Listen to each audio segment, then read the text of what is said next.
Hey, g'day friends. Lance Klessig here. She's blustery.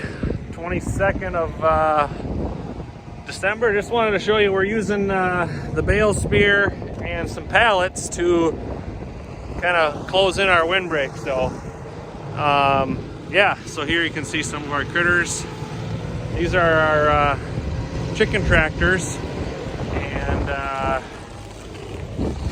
we're putting them into good use. So we kind of put them in a U shape to the west and to the northwest.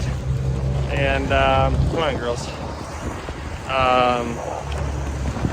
So yeah, here's an example. So you can see that we block the wind off, and then we'll actually eventually probably push a little snow up there unless it drifts tight. Put some old junk bales there, block the wind. So yeah, that's what we kind of do here.